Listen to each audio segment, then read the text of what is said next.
Here we have another video from Meaning Transmissions. 2 locations, one in Willow Grove, one in Lansdale. Be reached at meaningtransmissions.com. Transmission we're working on today, this is a 48RE. This is out of a Dodge diesel pickup truck. Truck has some modifications, bigger turbo, some other things. No internal engine work, but it definitely is making more power than they do from the factory. This particular transmission, we dropped the pan, saw that there was a bit of metal in the pan.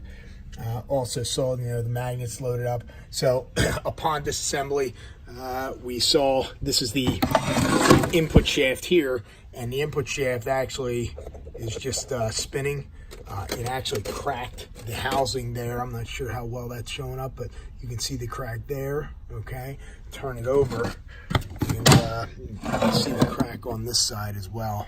So this drum is it's damaged. You see there's several cracks there. So this input shaft is just turning in that drum, so we're going to need to replace that. They do have some upgraded components available for these transmissions.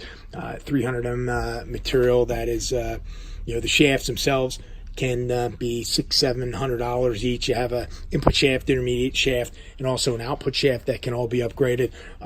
Some of the other stuff we saw, this is the overdrive section. You had a broken snap ring. You can see that there's some spotting on the clutches, evidence that there may have been some slipping taking place.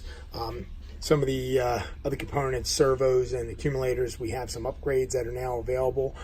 So in addition to the rebuilding items, clutches and stuff like that, going to have some hard parts requirements. Also probably that converter is an upgraded converter. However, there are some other converter upgrades that are above and beyond now that the vehicle has some additional stuff done to it. Probably going to want to upgrade some of these components to allow it to hold up.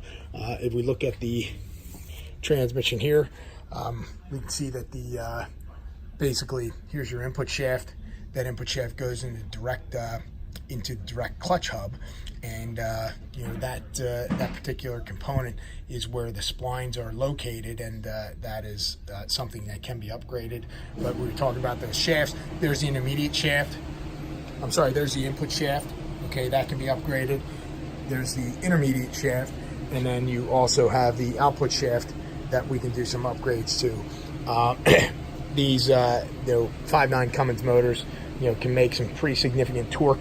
And, a lot of times people will talk about horsepower, but torque is actually what will mechanically shear components. So we want to try to do whatever we can to improve and, increase the capacity and have transmission last as long as possible. But even with these upgrades, a lot of times you could do them for less than what it would cost for a remanufactured transmission.